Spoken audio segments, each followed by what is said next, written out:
Moving on to discussing bass, how many tracks do you usually go with bass, and what's your feelings on amp simulation or a separate distorted track, and what source do you use for a distorted track? Well, yeah, I mean, usually there's an amp in there, there's DI in there with, I don't know, Sans amp on it or something. Yeah. Again, it depends. It depends what the track needs. It's hard to just go by set rules, you know. Moving on to rhythm guitar tracks, what mics and what combination of guitars do you do, and generally how many rhythm guitar tracks will you layer up? Usually 2 or 4, depending on the band. Really, if you're going for more of the old school thrash feel, I'll just go for 2 tracks because it's, you know, that left and right thing. And I used to just use the same rig left and right, but now I'll vary it up a little bit because it tends to almost sound a little demo-wise if you're doing the same thing left and right. And it can add a bit of width to it as well if the sounds are slightly different as well. But I'm kind of going off 4 guitars, to be honest. It's you know, it just turn 2 up, you know. Right. Yeah.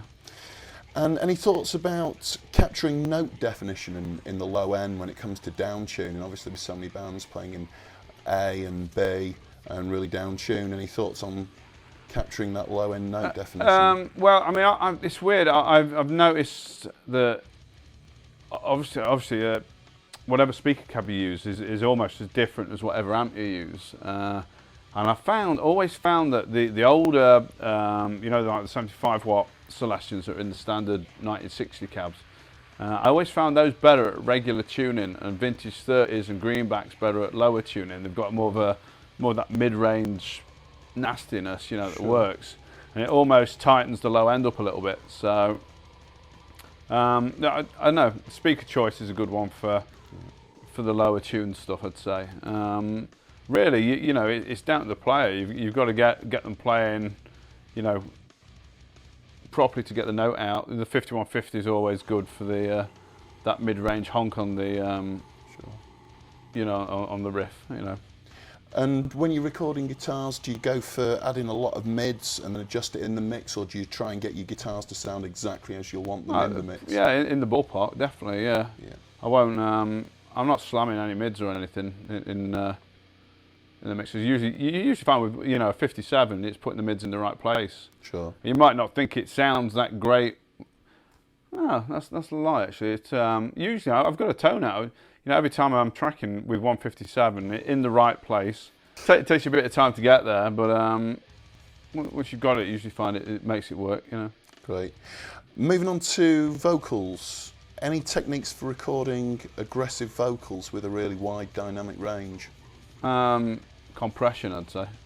When tracking? Oh yeah, always compress going in, yeah. Okay, moving on to the mixing side of things. What do you feel are the most important areas when mixing extreme metal?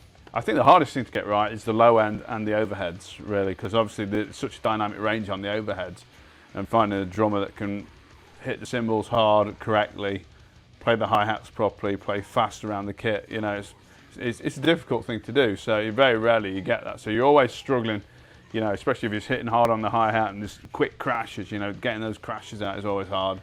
Get the low end so it sits properly and not, you know, doesn't get out of control, especially with a lot of the faster double kick stuff. Yeah.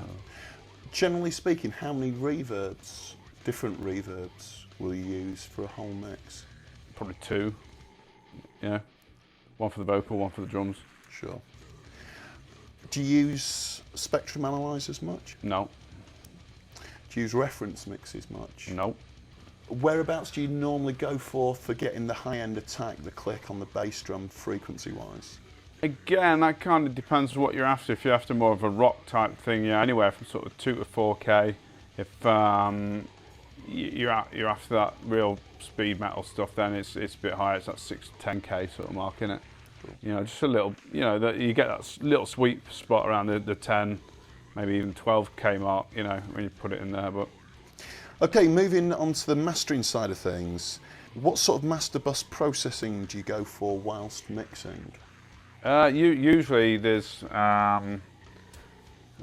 sometimes there's a little bit of a tape simulator on there. There'll be usually there's SSL compressor.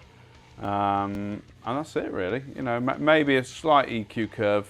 Yeah. You know, I might have my finished mixes done, listen back to it, and I think, oh, it's, you know, we need a bit more aggression here or there, and I'll just do, you know, just notch it with some sort of EQ, probably a Sony Oxford or something, just to give it a bit more bite somewhere. But that's about it. Nothing drastic. So generally, just a little bit of compression then. Yeah. Andy Sneap, thank you very much. Thank you. Yeah. Excellent.